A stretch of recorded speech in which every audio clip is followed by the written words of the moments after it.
How to save any web page as a PDF file. So in this video tutorial I'm going to show you the perfect process. So let's start with the video, guys. Before we start, I request you, if you like this video, hit the like button, subscribe my channel, and don't forget comments below. So let me start with the video. Okay guys, so here we are. I have opened the Google web page here, so I will show you how you can save it as a PDF.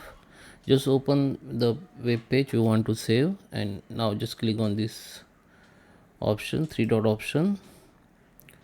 Now go to the print, or you can simply hit the Control plus P.